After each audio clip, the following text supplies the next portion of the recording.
Ang mabuting balita ng Panginoon ayon kay San Lucas.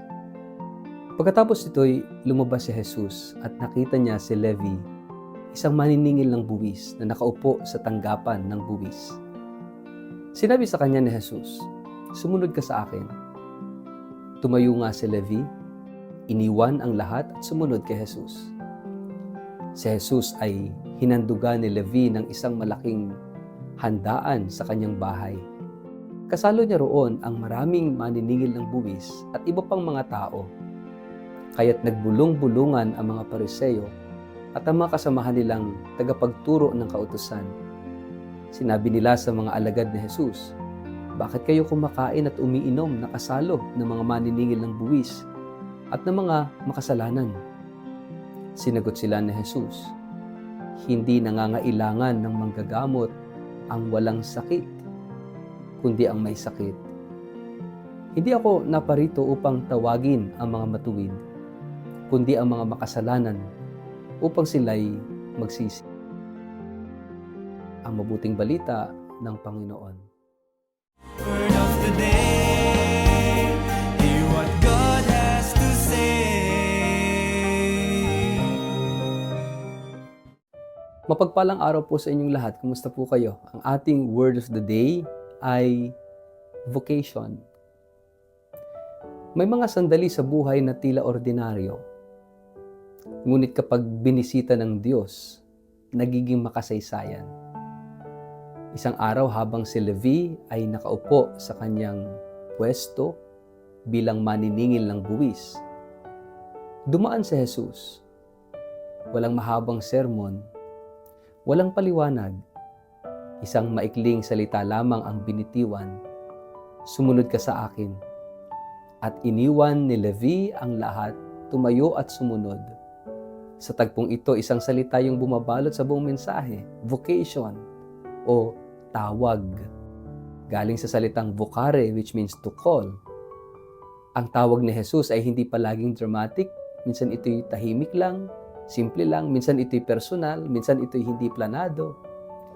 Ngunit kapag ito'y dumating, binabago nito yung direksyon ng buhay.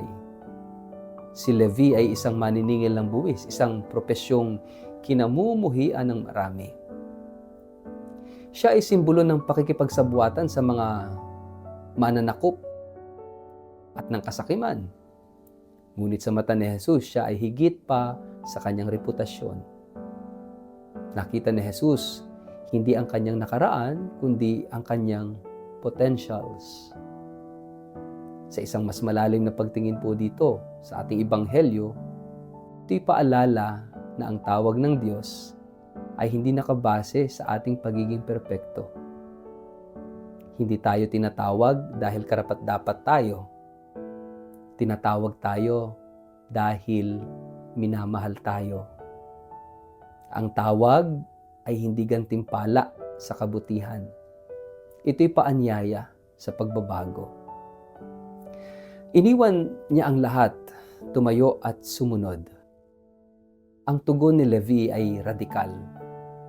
Iniwan niya ang kanyang kita, ang kanyang seguridad, ang kanyang dating pagkakakilanlan.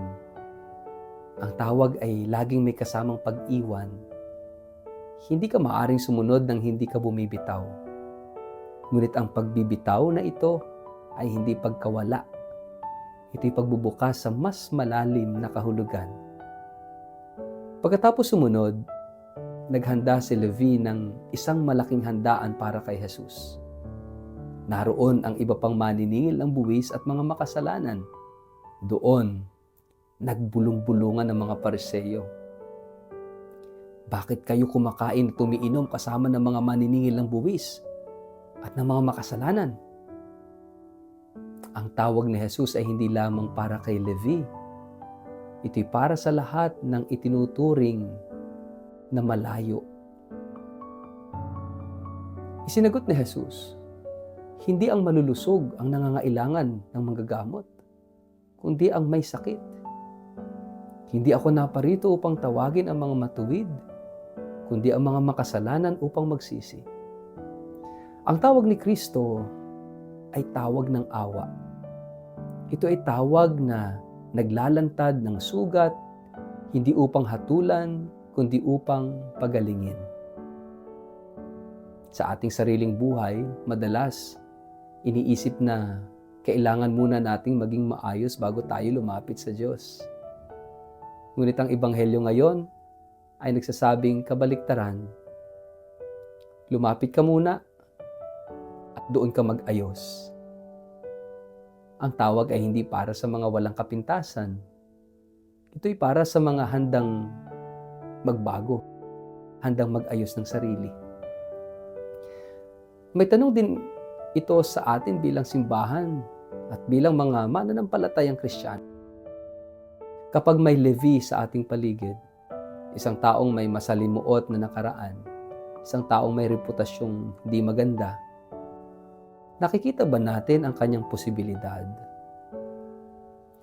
O nakikita lamang natin ang kanyang pagkukulang? Ang tawag ni Jesus ay tawag na lampas sa etiquette. Ang tawag ay personal, ngunit hindi private. Si Levi na naging Mateo ay naging apostol at ebanghelista. Ang kanyang tugon ay naging biyaya para sa marami. Kapag tayo'y tumugon sa tawag, hindi lamang tayo ang nababago. Nagiging instrumento tayo ng pagbabago sa iba. Kaya nga sa mas malalim na pagtingin, ang tawag ni Jesus ay laging nag-uudyok sa atin na tanungin ang sarili, ano ang aking mesa ng buwis? Ano ang mga bagay na nagbibigay sa akin ng seguridad, ngunit pumipigil sa akin na lumago? Ano yung mga identity na kailangan kong iwan upang yakapin ang mas malalim na bukasyon, ang mas malalim na tawag ng Diyos? Ang tawag ay hindi laging comfortable. Ito'y maaring mga hulugan ng pagtalikod, letting go, sa mga nakasanayan, pagharap sa mga criticisms, o pagyakap sa hindi sigurado. Ngunit ang tawag ni Kristo ay laging patungo sa mas malalim at mas tunay na buhay. Sa huli, ang Ebanghelyo ngayon ay paanyaya sa bawat isa sa atin na makinig. Sa gitna ng mga ingay ng mundo, may tinig na bumubulong. Sumunod ka sa akin. Ang tanong ay hindi kung tinatawag tayo. Ang tanong ay kung handa ba tayong tumayo at sumunod tulad ni Levi. Mga kapatid, ano yung mga konkretong bagay kung saan tinatawag tayong iwan ngayon upang mas malayang makasunod kay Jesus? Sa ngalan ng Ama at ng Anak at ng Espiritu Santo. Amen. Panginoong Jesus, salamat sa iyong tawag na puno ng awa.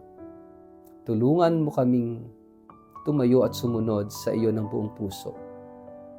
Bigyan mo kami ng tapang na iwan ang mga pumipigil sa amin at ng kababaang loob na tanggapin ang iyong paggabay. Naway ang aming buhay ay maging tugon sa iyong tawag. Amen. Pagpalain po kayo at ingatan ang makapangyarihang Diyos, Ama at Anak at Espiritu Santo. Amen.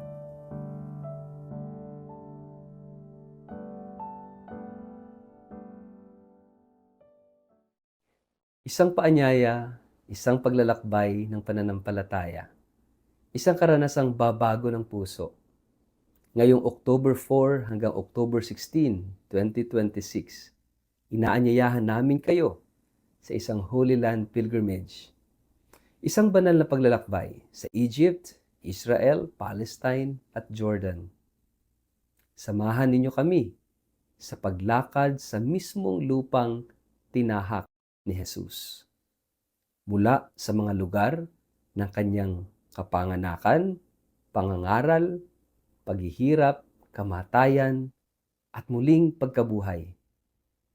Ito ay hindi lamang paglalakbay, kundi isang malalim na karanasan ng panalangin, pagninilay at espiritual na pagbabagong loob.